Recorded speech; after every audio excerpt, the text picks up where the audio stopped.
দুয়ারে সরকারের যে লক্ষ্মীর ভান্ডারে যাবেন তিনি লক্ষ্মীর ভান্ডার ক্যাম্পে যাবেন। লক্ষ্মীর ভান্ডার ক্যাম্পে যে গভর্নমেন্টের অফিসার আছে তিনি আপনাকে একটা ফর্ম দেবে, সেই ফর্মটায় একটা নির্দিষ্ট এবং তার কাছেও সেই নাম্বারটা রেকর্ড করা থাকবে। এই পাওয়া যাবে না, আর এই ফর্ম ছাড়া অন্য কোনো ফর্ম। লক্ষ্মীর ভান্ডার আপনি করেছেন, কিন্তু লক্ষ্মীর ভান্ডারে জালিয়াতি চলছে, সেই বিষয়ে আমরা দেখিনি কি জালিয়াতি চলছে। আমাদের সম্পূর্ণ ঠিকঠাক সবকিছু ঠিক জায়গা মতো আমাদের ফর্ম ফিল আপ করে সব জমা করতে হবে, নাইলে আমরা জালিয়াতির ফাঁদে ফেসে যাব। কিন্তু এই ফর্ম আমাদের মুখ্যমন্ত্রী সবসময় নারীদের সুকলনের ব্যবস্থা করেছে, নারীদের কথা চিন্তা ভাবনা করে অনেক প্রকল্পই করেছে, সব নারীদের প্রকল্প। আমরা দেখি যে লক্ষ্মীর ভান্ডার এখন হচ্ছে বিশ্বের একটা আন্তর্জাতিক মর্যাদাপূর্ণ হচ্ছে সম্মানজনক হচ্ছে একটা প্রকল্প, যেটা হচ্ছে আমাদের হচ্ছে ভারতবর্ষে একদম পশ্চিমবঙ্গেই আছে। তা আমাদের আবারও আমাদের মুখ্যমন্ত্রী নবান্ন থেকে সরাসরি লক্ষ্মীর ভান্ডারে কিছু নতুন সুযোগ সুবিধা নতুন আপডেট এনেছে। তাহলে আমরা দেখে নিই কী কী আমাদের আপডেট হয়েছে, সম্পূর্ণ ভিডিও দেখি, স্কিপ করে দেখবেন না। পুজোর আগেই সুখবর, সেপ্টেম্বর থেকে ফের বাড়ছে লক্ষ্মীর ভান্ডারের টাকা। এবার লক্ষ্মীর ভান্ডারের টাকা বাড়ছে, আমরা নবান্ন থেকে সরাসরি খবর পাচ্ছি। কী বাড়ছে, কত টাকা বাড়ছে সেটা দেখে নিই। পশ্চিমবঙ্গের সরকারের জনপ্রিয় প্রকল্পের মধ্যে হলো একটি লক্ষ্মীর ভান্ডার। 2021 সালে বিধানসভার ভোটের আগে এই প্রকল্পের কথা ঘোষণা করেছিলেন আমাদের মুখ্যমন্ত্রী।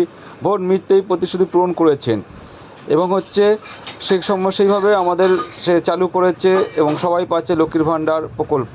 রাজ্য সরকার এই প্রকল্পে প্রথমে সাধারণ শ্রেণীর মহিলাদের মাসিক 500 টাকা এবং তপশিলি জাতি ও উপজাতির শ্রেণীদের মহিলাদের দিচ্ছিলেন 1000 টাকা, কিন্তু সেই টাকার পরিমাণ বেড়েছে, আমরা সেই টাকার পরিমাণ পাচ্ছি। এখন পাচ্ছে হচ্ছে মাসিক 1000 টাকা ভাতা দেওয়া হতো, তবে 2024 লোকসভা নির্বাচনে সেই ভাতার অঙ্ক এক ধাক্কায় দ্বিগুণ করে দেওয়া হয়। বর্তমানে লক্ষ্মীর ভান্ডার হিসাবে সাধারণ শ্রেণীর মহিলারা 500 টাকা এবং সেখানে 1000 টাকা পাচ্ছে, এবং যারা হচ্ছে 1000 টাকা পাচ্ছিল তপশিলি জাতি তারা হচ্ছে 1200 টাকা পাচ্ছে। এই জনকল্যাণমূলক প্রকল্পের ফলে উপকৃত হয়েছে রাজ্যের বহু মহিলা। কেউ এই টাকা হাত খরচা হিসেবে ব্যবহার করে, কেউ আর সংসারের কাজে লাগান, ফলে স্বাভাবিকভাবেই সবার স্বাচ্ছন্দ্যে সুন্দরভাবে চলে।